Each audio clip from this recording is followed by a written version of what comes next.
ఇది fried rice అండి. దీనికి ఏంటంటే మనకి ఇష్టమైన కూర ముక్కలన్నీ చిక్కుడుకాయలు, బీన్స్, క్యారెట్, క్యాప్సికము అన్ని వెజిటబుల్స్ అండి. ఫ్రైడ్ రైస్ కదా, ఇందులో గరం మసాలా అవన్నీ ఏం వేయను. ఓన్లీ కూర ముక్కలు అన్నీ వేసేసి జీరా మాత్రం ఆయిల్ వేసి కొంచెం బాగా వేయించాను. జీలకర్ర వాసన ఒకటి బాగుంటుందని.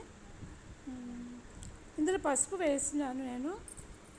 పసుపు వేయచ్చో వేయకూడదో ఒకటి చెప్పండి.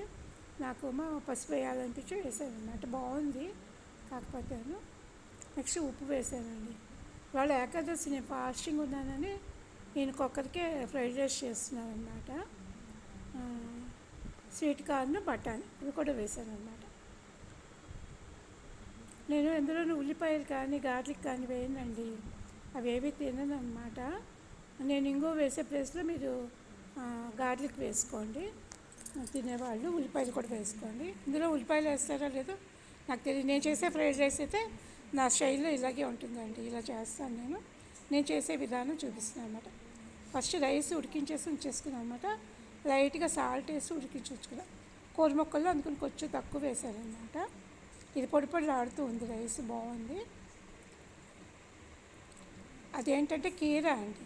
కీరా చిన్న చిన్న ముక్కలు తరిగేసేసి కీరా, టమాటాలు రైతా కింద చేశాను అన్నమాట ఫ్రైడ్ రైస్లోకి. బాగుంటుంది. ఇందులో కూడా ఆనియన్ వేయలేదండి. కొంతమంది ఆనియన్ వేసుకుంటారు కదా, మీకు ఎవరికైనా ఇష్టం ఉంటే ఆనియన్ వేసుకోండి. నేను రైతా అయితే ఇలాగే చేస్తాను. ఇందులో కొంచెం పచ్చిమిరపకాయల ముక్కలు కూడా వేసాను, కొంచెం సాల్ట్ వేసాను. ఇంకా కొంచెం పెప్పర్ కావాలంటే పెప్పర్ కూడా వేసుకోవచ్చు ఇష్టమైన వాళ్ళకి.